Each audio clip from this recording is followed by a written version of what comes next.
The training facility in Tel Aviv fell silent. It was March 2019, and Israel's premier combat training center had gathered the world's most respected martial arts instructors for the International Close Quarters Combat Symposium. Military trainers from 17 nations filled the observation hall, each representing their country's most elite fighting systems. Among them stood Avi Goldstein, Israel's most decorated Krav Maga instructor. At 42 years old, 6'1" and 195 pounds of pure muscle, Avi had spent 25 years perfecting Israel's legendary combat system. He'd trained Israeli Defense Forces elite units, consulted for international security agencies, and authored 3 books on practical combat that were required reading in military academies worldwide. His reputation was built on one principle: effectiveness over aesthetics. When the Filipino delegation took the stage, Avi leaned back in his chair with barely concealed skepticism. Carlos Mendez, a 38-year-old Filipino Eskrima master, stood at 5'9" and 165 pounds, seemingly small compared to the other instructors present. Carlos wore a simple black training uniform, and beside him lay an array of training blades and sticks that represented centuries of Filipino warrior tradition. "Today, I'll demonstrate the principles of Filipino blade combat," Carlos began in accented English, specifically the integration of. Avi's scoff cut through the room like a knife. Every head turned. Filipino knife fighting? Avi's voice carried the authority of decades. "With respect, Mr. Mendez, we're here to discuss combat systems that work in real-world scenarios. What you're about to show us, these elaborate stick patterns, these flashy blade demonstrations, they look impressive in exhibitions. But against a trained opponent? Against someone who actually wants to kill you?" He shook his head. "It's dance, not combat." The room erupted in uncomfortable murmurs. Several instructors shifted in their seats. Some nodded in agreement with Avi's assessment. Others looked toward Carlos, waiting for his response. Avi continued, standing now, commanding the room's attention. "I've spent my entire career stripping away the unnecessary. Krav Maga works because it's brutal, direct, efficient. No forms, no kata, no performance. You attack the body's vulnerabilities. You neutralize threats. You survive. These Filipino systems," he gestured dismissively toward Carlos's weapons, "they come from a different era. Village warfare, tribal conflicts. They worked against opponents with similar weapons and similar training, but modern combat." He pointed to diagrams on the screen behind him, showing Krav Maga's direct line attacks. "You need systems designed for today's threats, not historical reenactments." The Australian Special Forces instructor, 2 rows back, nodded. "Avi has a point. We've analyzed dozens of traditional martial arts. Most don't translate to modern combat scenarios." Carlos stood quietly through the entire dismissal, his expression calm, almost serene. What the room didn't know was that Carlos came from a family that had preserved Filipino martial arts for 7 generations. His great-great-grandfather had been a warrior during the Philippine Revolution. His grandfather had taught combat to Filipino guerrillas during World War II. His father had been a police instructor who'd used Eskrima in hundreds of real encounters. Carlos had heard this dismissal before. In every international forum, at every military demonstration, traditional Filipino martial arts were labeled as performance, cultural dance, impractical. What these modern instructors didn't understand was that Filipino blade combat had evolved through constant testing, not in dojos or training halls, but in actual life-and-death encounters spanning centuries. "Mr. Goldstein," Carlos finally spoke, his voice steady and respectful. "I understand your skepticism. Krav Maga has earned its reputation through effectiveness. I would never dispute that." He paused, meeting Avi's eyes. "But perhaps effectiveness can take different forms. Perhaps what appears flashy to an untrained eye is actually the result of understanding blade dynamics at a level that goes beyond simple direct attacks." Avi's expression showed polite condescension. "Blade dynamics? Mr. Mendez, a knife fight lasts seconds. You need to disable your opponent before they disable you. Everything else is academic.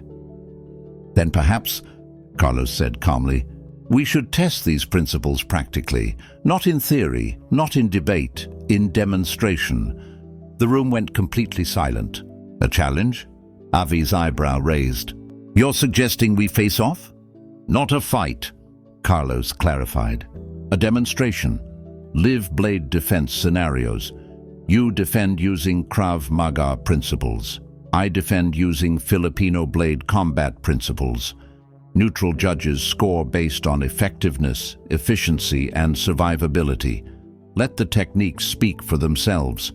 For a moment, Avi looked genuinely surprised. Then a slow smile spread across his face. Mr. Mendez, I respect your confidence. Very well. But understand, when Krav Maga principles prove superior, as they will, I hope you'll acknowledge that these traditional systems belong in cultural demonstrations, not combat training. The symposium organizers, sensing the historic nature of this moment, immediately began arrangements. This wasn't just a demonstration anymore, it was a test of philosophies.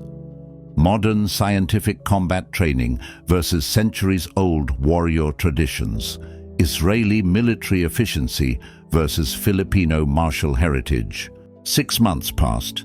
The demonstration was scheduled for September 2019 at a neutral facility in Singapore. Word spread through international martial arts and military communities. The International Combat Federation agreed to judge. The venue filled with over 300 spectators, military instructors, martial artists, combat sports athletes, and security professionals from 40 countries. Cameras lined the walls. This would be live-streamed to martial arts schools and military training facilities worldwide.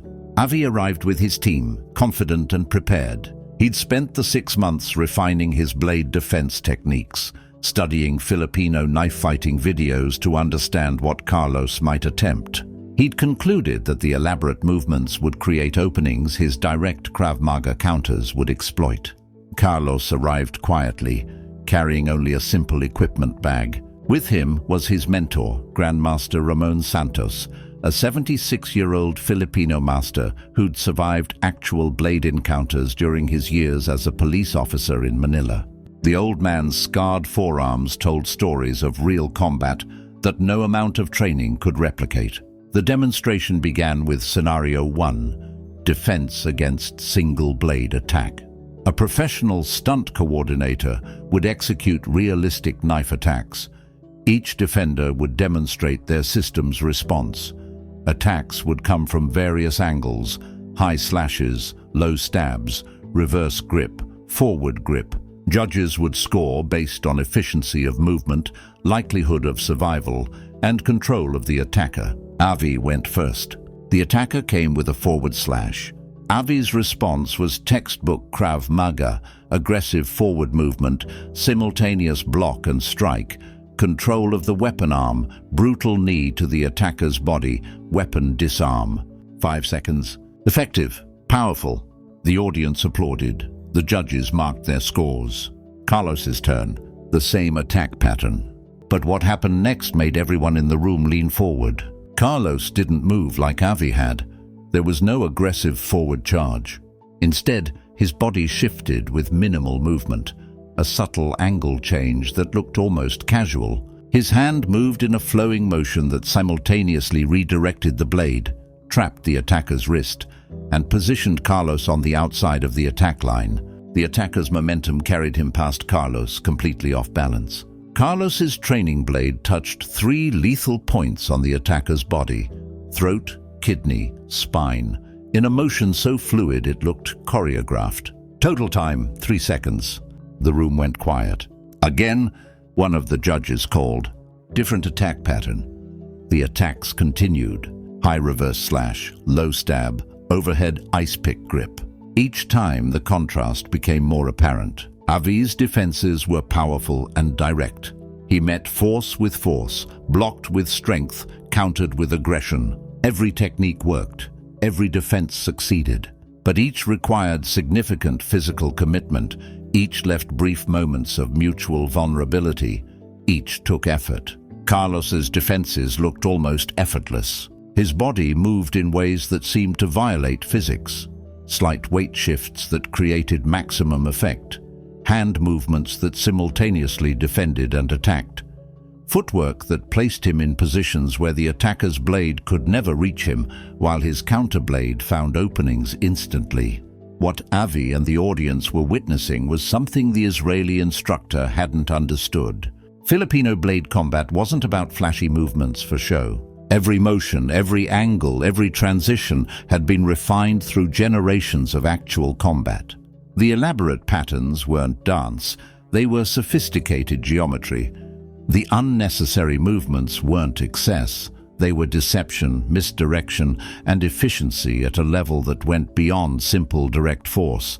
By Scenario 3, defense against multiple attackers, the difference became undeniable. Avi faced 2 attackers with training blades. His response was brave and aggressive. Disable one quickly, turn to the other, use maximum force. He succeeded, but the judges noted he'd absorbed what would have been several serious cuts in the process. The technique worked through toughness and willingness to trade damage. Carlos faced the same scenario. What happened next would be analyzed in martial arts schools for years. Carlos didn't try to fight both attackers. Instead, he moved with such precise timing and positioning that he kept one attacker between himself and the other. His blade work created a constant threat that forced both attackers into defensive reactions. He controlled distance, angle, and timing so completely that neither attacker could commit to an attack without exposing themselves. Within 15 seconds, Carlos had disabled both attackers without receiving a single scoring touch. The head judge, the Russian Systema master, stood up. "Stop, I need to see that again." They ran it 3 more times. The result was the same. Carlos wasn't stronger or faster than Avi, but his understanding of blade dynamics, spatial relationships, and timing was operating at a completely different level. Avi watched the replays on the monitors, and something shifted in his expression. The confidence gave way to concentration, then to genuine curiosity. He was watching something he didn't fully understand, and as a true martial artist, that intrigued him. The final scenario was the most challenging. Confined space defense. Both defenders would be in a narrow corridor, simulating hallways, stairwells, or close-quarters urban environments, facing an attacker with a blade. This was where Krav Maga should have dominated. The system was literally designed for such scenarios. Limited space favored direct aggressive techniques. Avi's demonstration was textbook perfect. Explosive forward movement, brutal strikes, weapon control. He succeeded. But again, the judges noted he would have sustained significant injuries in a real scenario. The confined space limited his options for force-based defense. When Carlos entered the corridor, everyone expected him to struggle. Limited space should have neutered his system's reliance on movement and angles. Instead, Carlos demonstrated why Filipino martial arts had evolved in bamboo groves, jungle trails, and narrow village paths. The confined space didn't limit him, it concentrated his advantages. Every minor angle shift had maximum effect. The walls and narrow space that limited Avi's power movements created geometric advantages for Carlos's blade work. His weapon moved in tight, efficient patterns that seemed to create space where none existed. His defense looked more effective in the confined area than it had in the open. When the final scores were tallied, the results were clear. Both systems were effective. Both could save lives. But in pure technical efficiency, survivability, and versatility, the Filipino blade combat principles had demonstrated superiority in every scenario. The room sat in stunned silence as the judges announced their decision. Then Avi Goldstein did something that elevated him beyond just being a skilled fighter. He became a true martial artist. He walked across the demonstration floor to where Carlos stood. Every eye in the venue watched. "Carlos," Avi said, loud enough for everyone to hear, "I was wrong, completely wrong." He extended his hand and Carlos took it. "I called your art flashy demonstration. I dismissed it as cultural performance, but what I witnessed today..." He shook his head with genuine humility. That was the most sophisticated close-quarters combat system I've ever encountered. The room erupted in applause, but Avi raised his hand for silence. I need to explain something to everyone here. I didn't lose because Carlos is better than me. I lost because my understanding was limited. I've spent 25 years mastering one approach to combat, the direct approach. Force, aggression, efficiency, and that approach works. But watching Carlos today, I realize that efficiency isn't just about being direct. Sometimes the most efficient path is the one that uses geometry, timing, and understanding at such a deep level that force becomes almost unnecessary. He turned back to Carlos. Your ancestors who developed this system, they weren't performing. They were solving problems that took my system hundreds of years and modern scientific analysis to approach. And in some ways, they solved them better. Carlos bowed respectfully.